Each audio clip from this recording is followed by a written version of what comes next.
15장 1절에서 21절까지 제가 한 절 읽고 여러분들이 한 절 읽고 교독하도록 하겠습니다. 자, 1절입니다. 몇몇 사람이 유대에서 내려와서 이렇게 신도들을 가르쳤다. 여러분이 모세의 관례대로 할례를 받지 않으면 구원을 얻을 수 없습니다. 그래서 바울과 바나바 두 사람과 그들 사이에 적지 않은 충돌과 논쟁이 벌어졌다. 드디어 안디옥 교회는 이 문제로 바울과 바나바와 신도들 가운데 몇 사람을 예루살렘으로 올라가게 해서 사도들과 장로들을 찾아보게 하였다. 그들은 교회의 전송을 받아 떠나서 페니키아와 사마리아를 거쳐가면서 이방 사람들이 회개한 일을 이야기하였다. 그리하여 그들은 그곳의 모든 신도들을 매우 기쁘게 하였다. 예루살렘에 이르러서 그들은 교회와 사도들과 장로들에게 환영을 받고 하나님께서 그들과 함께 행하신 일들을 모두 보고하였다. 그런데 바리새파 속하였다가 신도가 된 사람 몇이 일어나서 이방 사람들에게도 할례를 행하고 모세의 율법을 지키도록 명하여야 합니다 하고 말하였다. 사도들과 장로들이 이 문제를 다루려고 모였다. 많은 논쟁을 한 뒤에 베드로가 일어나서 그들에게 말하였다. 형제 여러분, 여러분이 아시는 대로 하나님께서 일찍이 여러분 가운데서 나를 택하셔서 이방 사람들에게도 내가 전하는 복음의 말씀을 듣고 믿게 하셨습니다. 그리고 사람의 마음속을 아시는 하나님께서는 우리에게 주신 것과 같이 그들에게도 성령을 주셔서 그들을 인정해 주셨습니다. 하나님께서는 그들의 믿음을 보셔서 그들의 마음을 깨끗하게 하시고 우리와 그들 사이에서 아무런 차별을 두지 않으셨습니다. 우리가 주 예수의 은혜로 구원을 얻고 그들도 꼭 마찬가지로 주 예수의 은혜로 구원을 얻는다고 우리는 믿습니다. 그러자 온 회중은 조용해졌다. 그리고 그들은 바나바와 바울이 하나님께서 자기들을 통하여 이방 사람들 가운데 행하신 온갖 표징과 놀라운 일을 보고 하는 것을 들었다. 바나바와 바울이 말을 마친 뒤에 야고보가 대답하였다. 형제 여러분, 내 말을 들어보십시오. 하나님께서 이방 사람들을 돌아보셔서 그들 가운데서 자기 이름을 위하여 처음으로 한 백성을 택하신 경위를 시므온이 이야기하였습니다. 예언자들의 말도 이것과 일치합니다. 예언서에 이렇게 기록되어 있습니다. 이 뒤에 내가 다시 돌아와서 무너진 다윗의 집을 다시 짓겠으며 허물어진 곳을 다시 고치고 그 집을 바로 세우겠다.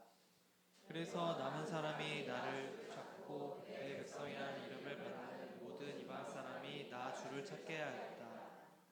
이것은 주님의 말씀이니 주님은 옛부터 이 모든 일을 알게 해주시는 분이시다.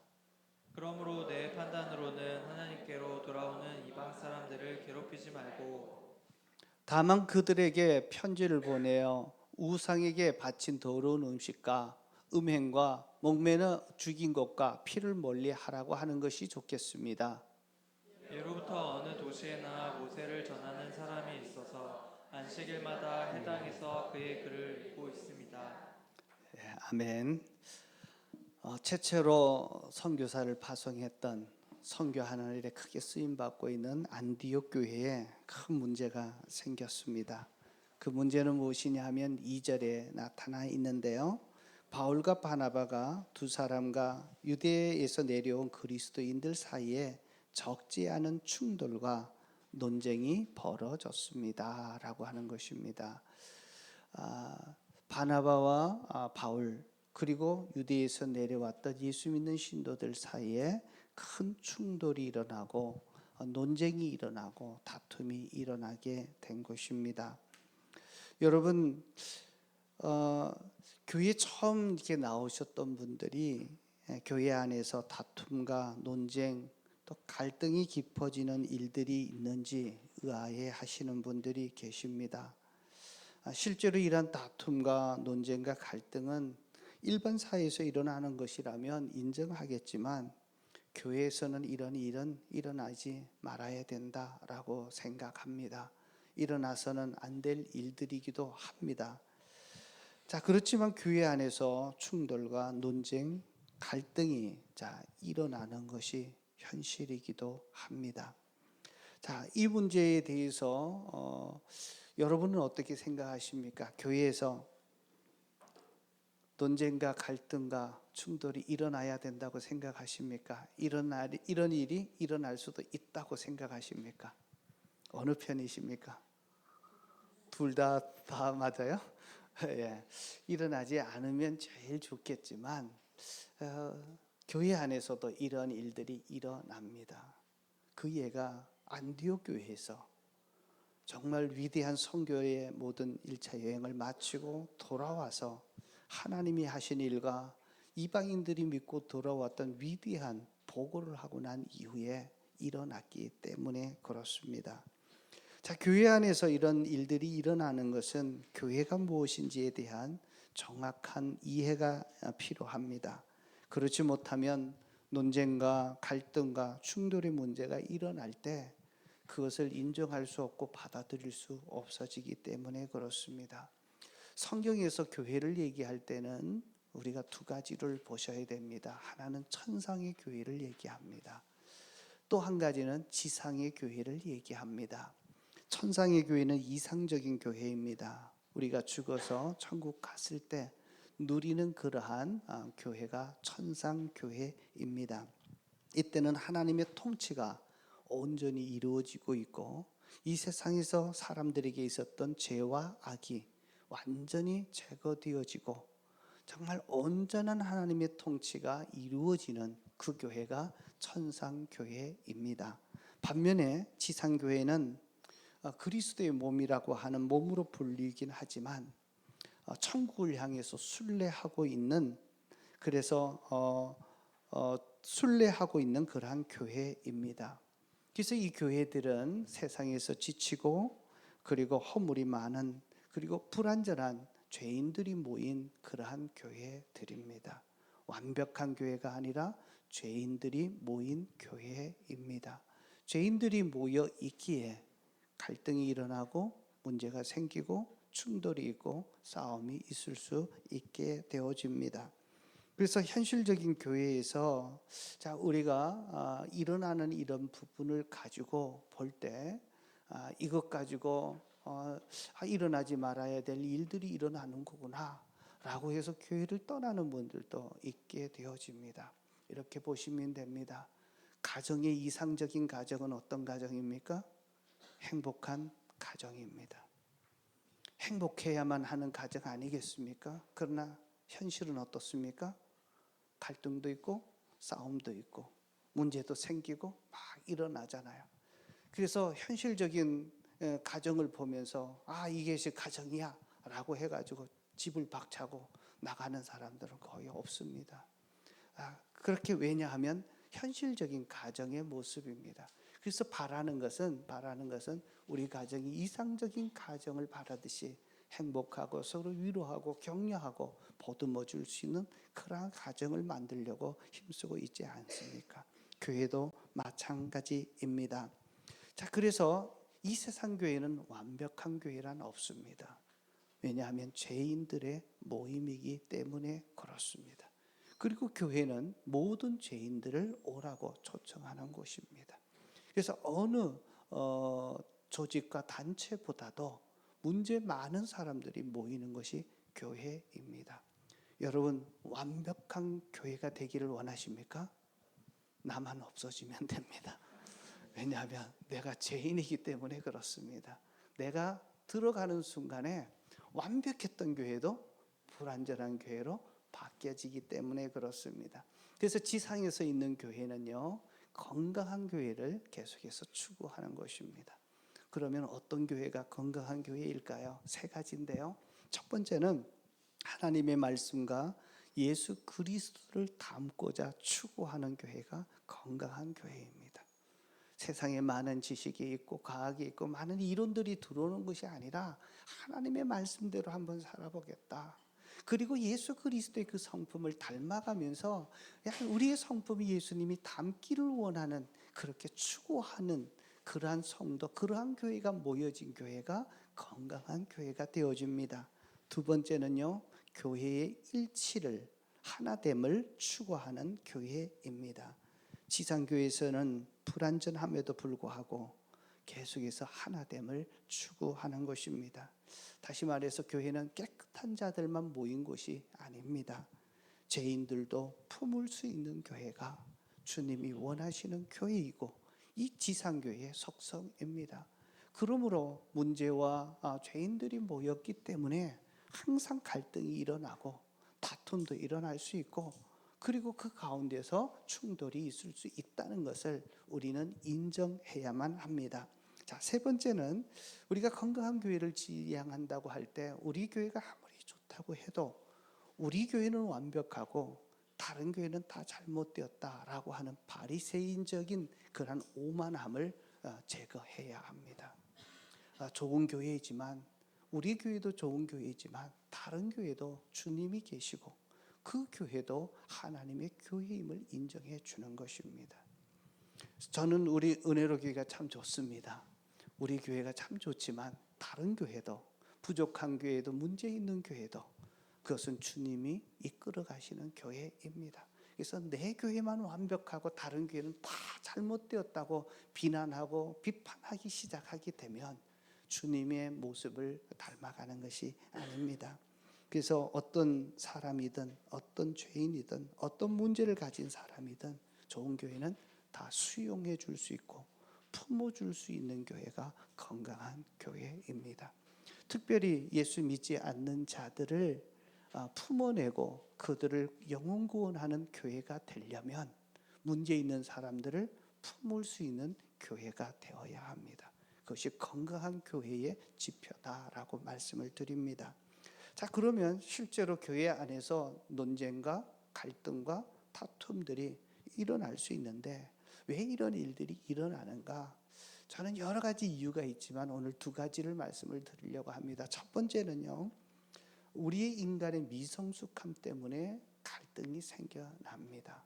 우리는 완벽한 사람이 아니라 죄인이기에 부족함이 있고 연약함을 가지고 있기에 그 연약함 때문에 사람들과 관계 속에서 어쩔 수 없이 갈등이 일어나고 그 가운데서 서로의 차이가 드러나고 부딪히게 되고 충돌하게 되고 다툼이 일어날 수 있다라고 하는 것입니다.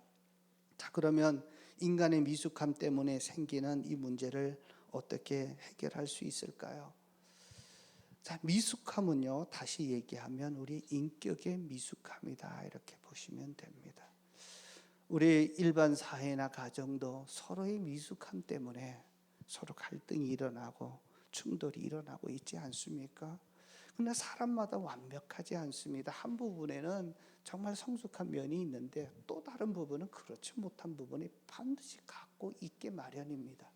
결국은 그 미성숙함을 품어주지 못하고 그것이 수용하지 못할 때 그것이 갈등이 되고 그것이 다툼이 되고 계속해서 충돌이 일어나기 때문에 그렇습니다. 그래서 성숙해야 합니다. 미성숙함을 해결할 수 있는 것은 성숙인데요, 우리 성경에도 보면 신앙에도 단계가 있음을 얘기합니다. 어린아이의 단계가 있고 청년의 단계가 있고 아비의 단계가 있습니다. 자, 이 단계들은 성숙함의 차이입니다. 어린아이 단계는 미숙하고 청년의 단계는 뭔가 훈련된 것 같지만 그래도 부족함들이 많이 있고, 자, 어른들도 마찬가지로 미숙한 점이 있지만 그래도 성숙한 점을 더 많이 갖고 있는 단계를 얘기하고 있습니다. 자, 그러면 성숙함의 표현이 무엇이냐 하면 나보다 못한 사람들, 부족과 그리고 연약함과 단점들을 가지고 있는 사람들을 얼마나 수용할 수 있느냐, 그리고 그럼에도 불구하고 그들의 필요를 섬길 수 있느냐, 이 두 가지로 성숙함을 볼 수 있습니다. 다른 사람을 수용할 수 있다면 성숙한 사람입니다. 그리고 그 사람들의 불평과 부족함을, 자, 그 부분을 섬겨서 채워줄 수 있다면 이것은 성숙한 것입니다. 자, 이런 교회, 이런 성도 한번 돼보고 싶지 않으십니까?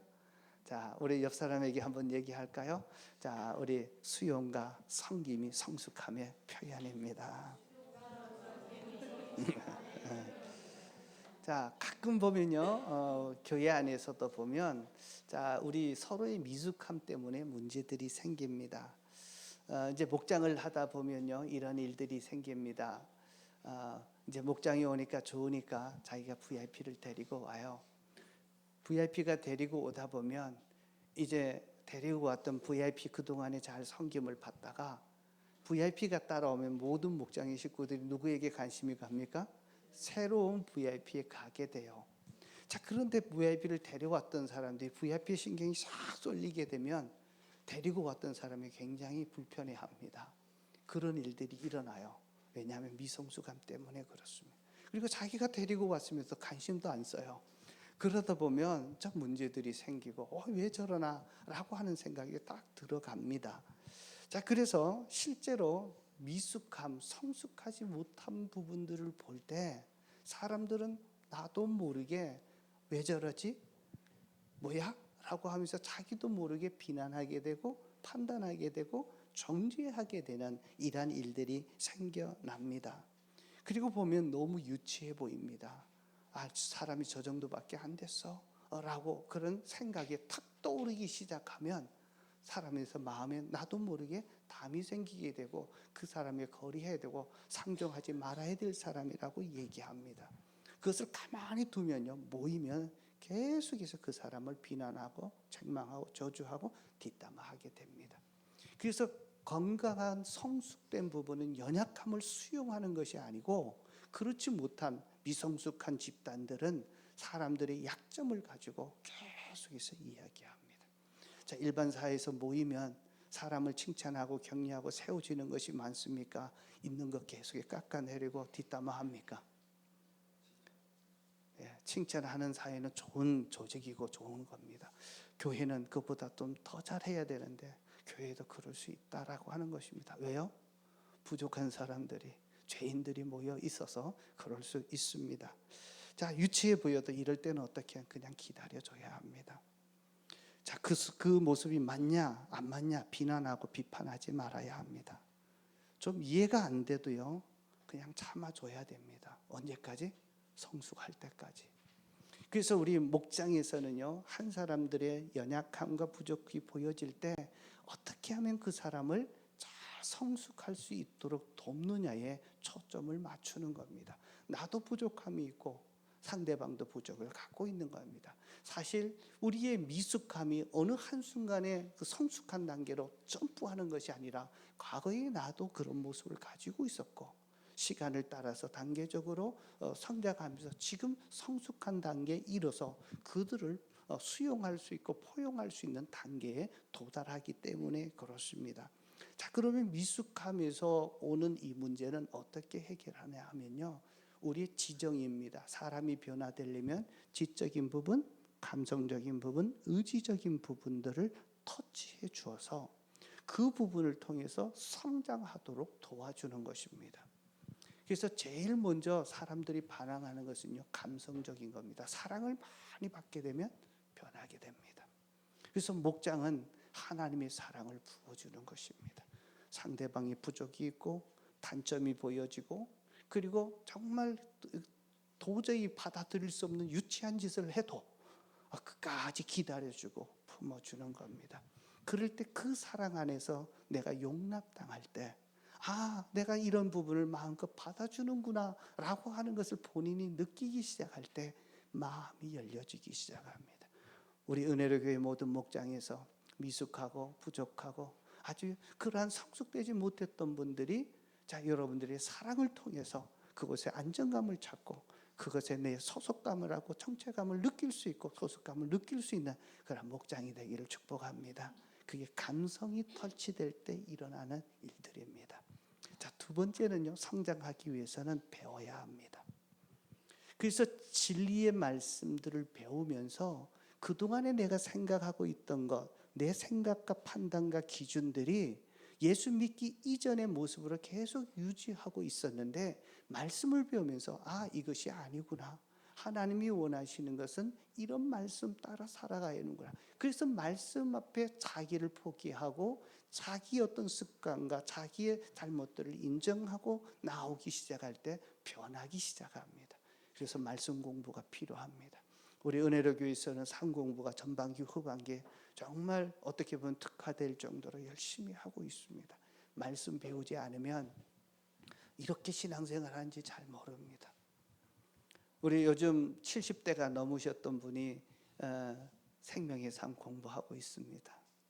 우리 김경아 성도님 이제 와서 너무 잘하고 계십니다.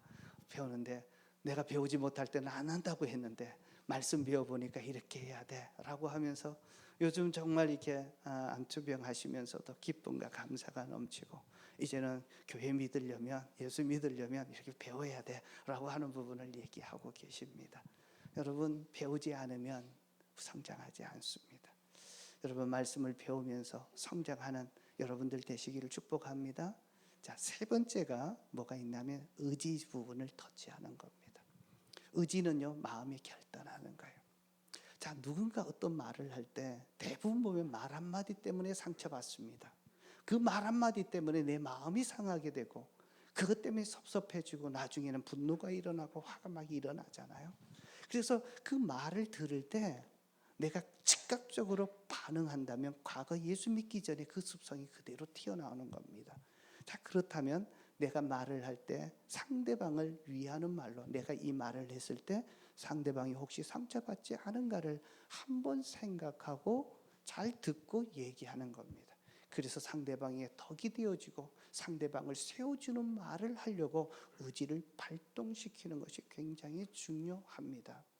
하나님의 이런 의지들을 발동시키고요. 또 한 가지는 우리의 의지를 발동시킬 때 주일날 말씀을 듣고 예배를 드렸을 때 내게 왔던 하나님의 감동이 왔을 때 말씀 앞에 내 의지를 발동시켜서 이렇게 살겠습니다라고 결심하는 것입니다.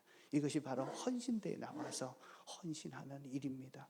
그래서 내 지정의가 터치되고 정말 하나님의 말씀으로 하나님의 사랑으로 그리고 이런 부분에 내 믿음의 의지를 가지고 하나님이 기뻐하는 일로 하나둘 발걸음해 나갈 때 우리의 미성숙함은 성숙함으로 바뀌어지게 되어집니다. 그러면 아무리 미성숙한 사람이 온다 할지라도 그 사람을 품어줄 수 있는 것들이 되기 때문에 그렇습니다. 여러분, 우리 은혜로 교회가 성숙한 공동체 되기를 축복합니다.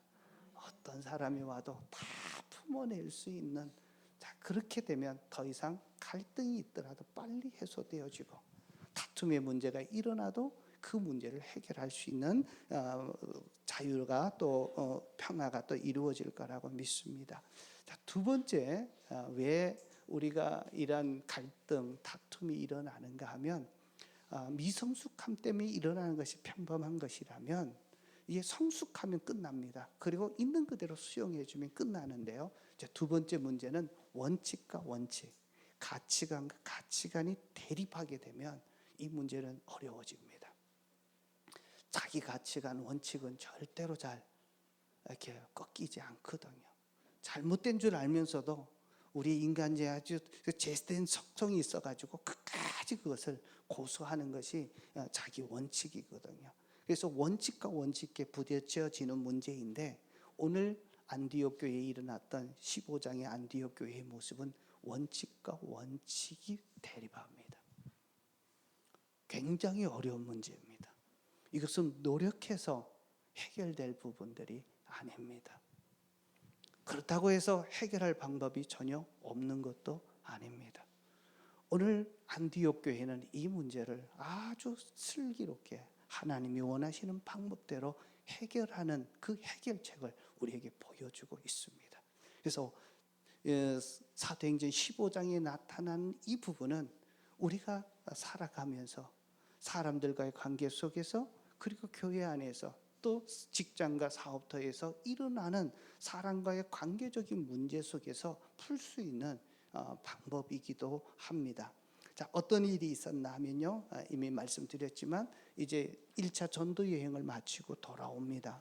돌아와서 정말 하나님이 자기들을 보호해 주셨던 일들, 얼마나 많은 위험이 있었고 정말 방해가 있었습니까? 그러나 하나님께서 목숨을 지켜주셨을 뿐만 아니라 더 중요한 것은 그 가운데서도 이방인들이 믿고 돌아오는 열매를 얻어서 보고하게 되니까 안디옥 교회가 축제 분위기가 되었고 기뻐했습니다. 자, 그런데 유대에서 내려온 유대인 출신 믿는 성도가 와서 뭘 얘기하냐면 1절입니다. 이렇게 얘기합니다. 1절을 한번 보실까요? 1절 다 같이 한번 읽어보겠습니다. 몇몇 사람이 유대에서 내려와서 이렇게 신도들을 가르쳤다. 여러분이 모세의 관례대로 할례를 받지 않으면 구원을 얻을 수 없습니다. 자, 유대인들이 뭐를 해요? 너희들이 모세의 관례대로 율법대로 할례를 받지 않으면 구원을 얻을 수 없습니다라고 얘기해요. 자, 이 문제를 가지고 바울과 바나바와 함께 부딪힌 겁니다. 자, 이것은 원칙과 원칙, 가치관과 가치관의 문제예요. 양보할 수 없는 문제입니다. 왜요? 우리의 믿음은 어떤 행위로서 율법을 행함으로 구원받는 것이 아니라 믿음으로 구원받는 것이 복음인데 이것을 양보할 수 있겠습니까?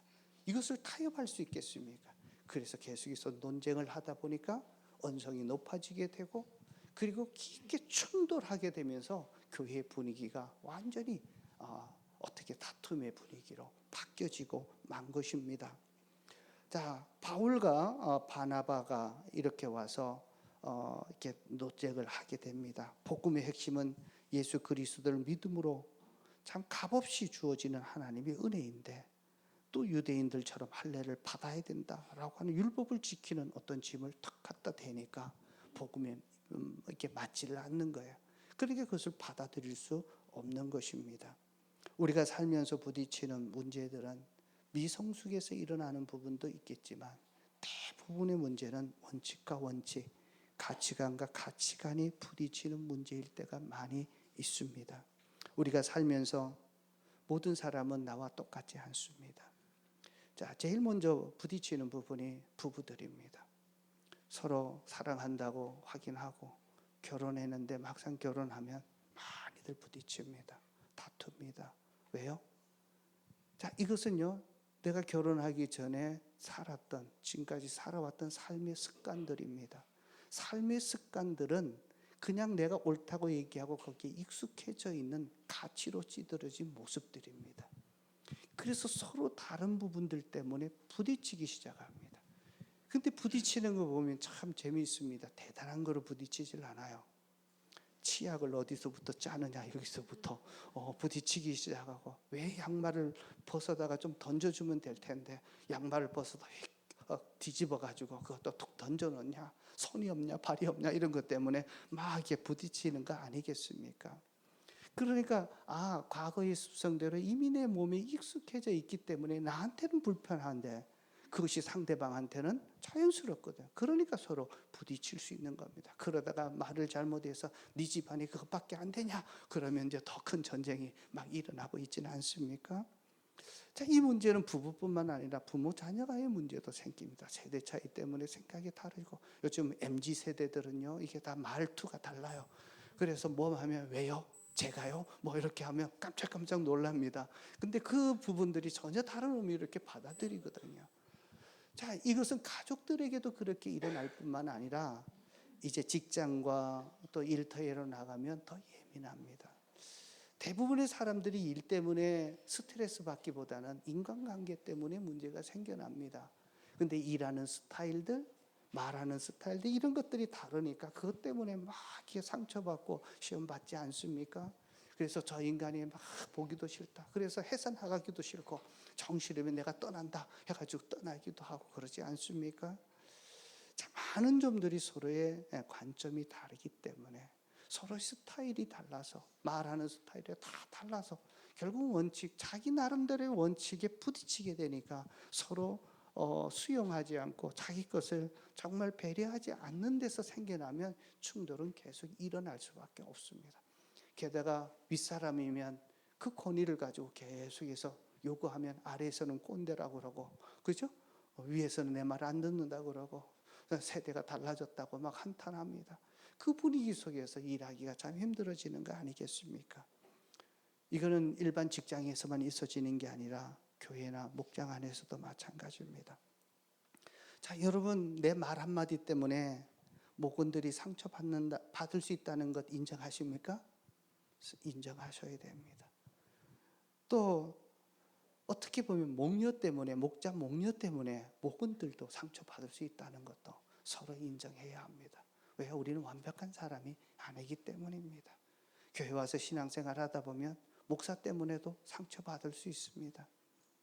잘못했다면 잘못하지만 전혀 그런 의미가 아닌데 잘못 받아들일 수 있어요. 자, 그래서 이런 문제가 부딪힐 때 어떻게 보아야 되나 하면, 어떤 사람이 했던 말 한마디 때문에 내가 상처를 입고 그것 때문에 화가 나고 사귈 수 없다면 나도 아주 미성숙한 사람이고 부족한 사람이라는 걸 인정해야 됩니다. 대부분 문제들은요, 성숙한 사람들이 모여지면 부딪히는 않습니다. 미성숙한 사람들이 서로 부딪힙니다. 그래서 상대 말 한마디 때문에 시험 받았다 힘들어 한다면 내가 아직 미성숙하다 이렇게 생각하시면 됩니다.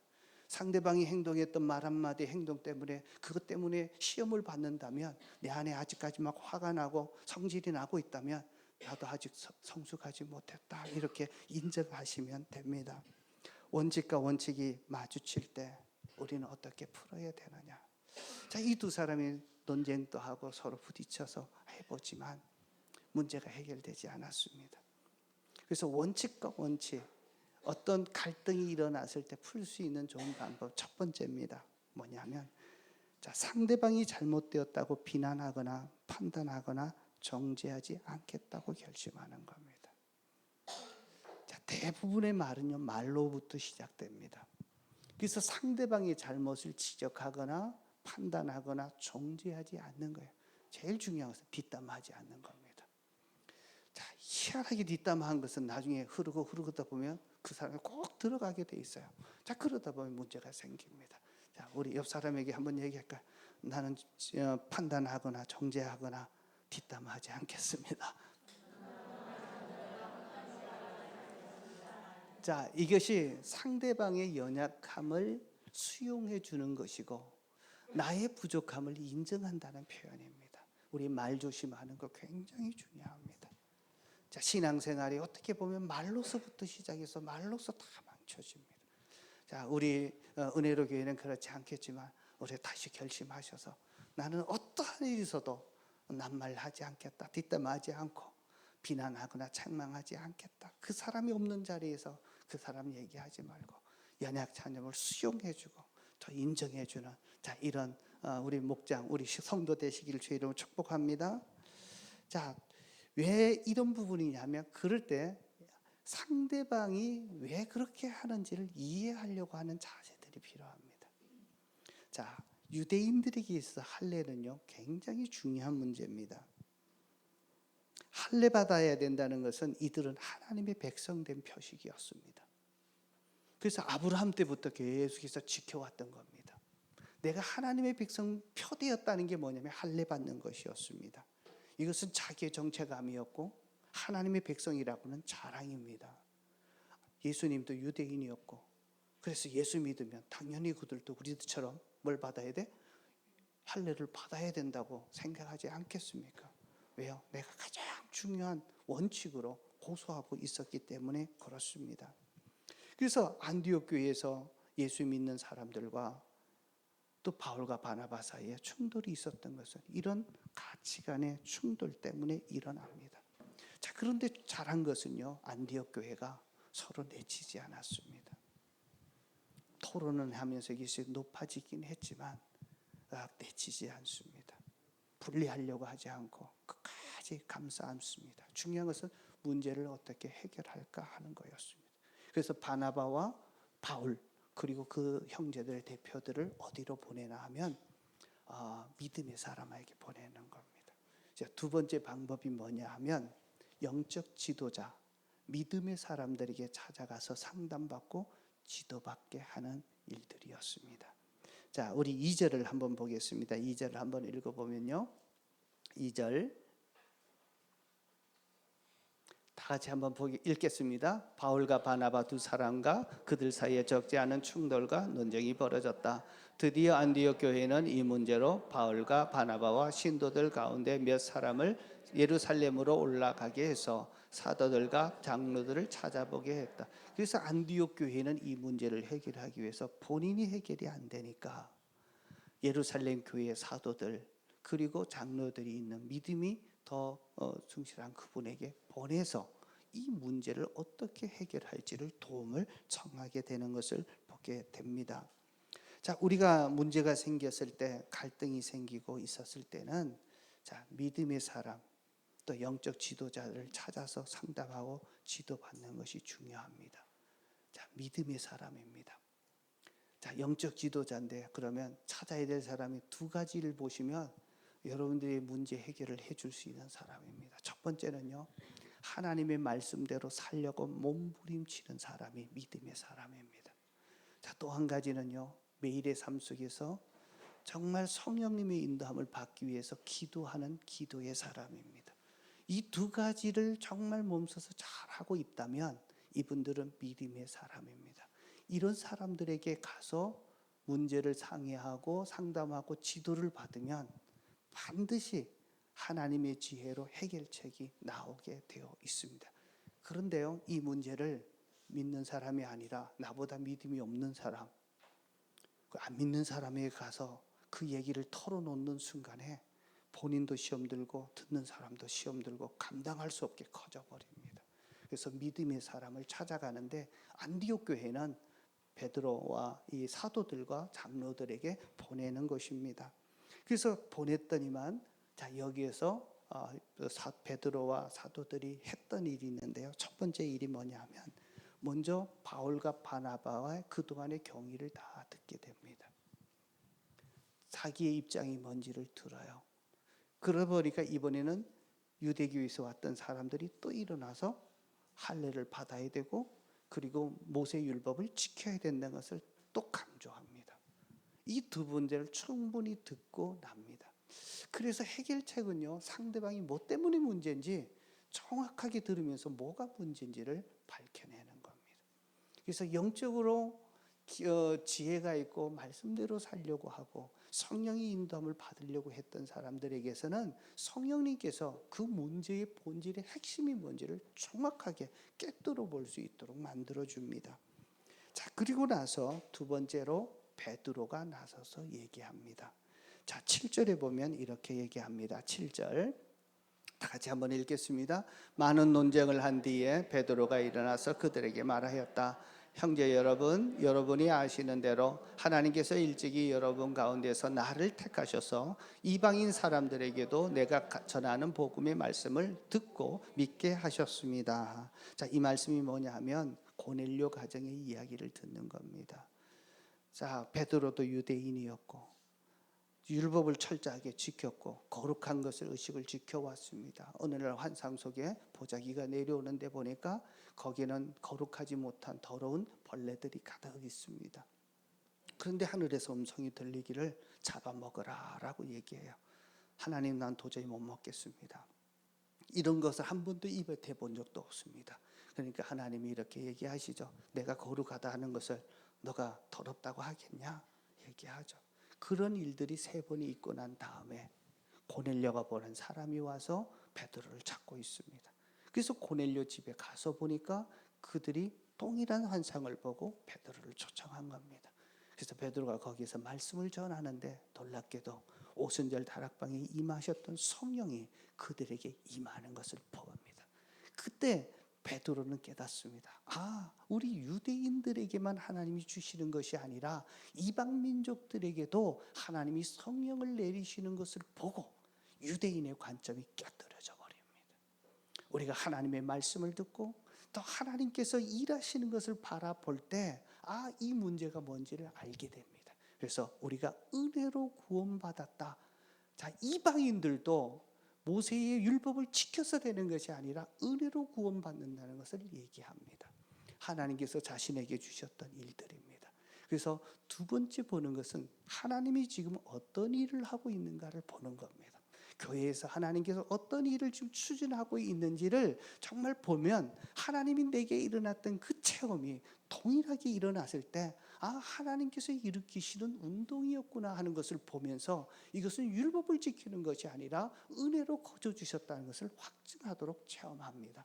자, 이 일이 있고 난 다음에 그 다음에 등장하는 사람이 야고보입니다. 이 야고보가 구약 성경 아모스 9장을 인용하면서 자, 이방인들에게도 하나님의 백성으로 부르실 것이라고 하는 이 예언의 말씀을 그대로 받아들이면서 이방인들도 율법이 아니라 은혜로 구원받게 될 것이라고 하는 예언의 말씀을 들이대면서 말씀으로 다시 확증합니다. 내게 주셨던 성령의 역사를 체험뿐만 아니라 말씀을 통해서 다시 한번 확증시켜 주고 있습니다. 자, 이렇게 해서 결국 바울의 간증 그리고 말씀을 통해서 바울과 바나바가 일으켰던 이방인의 믿게 되는 일들은 은혜로 구원받는다는 것을 결정해 주게 되어집니다. 이렇게 될 때 안디옥 교회는요 편안하게 되어지고 이후에 선교의 역사들을 더 크게 감당하는 교회로 쓰임 받게 되었습니다. 이제 말씀을 마무리하겠습니다. 자, 말씀을 듣는 우리들은 갈등과 논쟁, 다툼의 문제를 해결하는 궁극적인 열쇠는 상대방의 말을 충분히 듣고 뭘 얘기하는지를 충분히 기회를 주고, 자, 두 번째는 결국 성령님이 어떻게 인도하시는가, 그리고 말씀이 뭐라고 하는지에 대해서 기준을 가지고 그 갈등의 문제를 풀어가는 것입니다. 내 힘으로 내가 노력해서 풀 수 없는 것은 하나님이 해답을 갖고 계십니다. 내가 할 수 없는 것 하나님은 해결책을 갖고 계십니다. 믿습니까? 그래서 믿음의 사람을 찾고 기도하고 말씀대로 나아갈 때 그 문제의 해결책을 허락해 주시는 것을 보게 됩니다.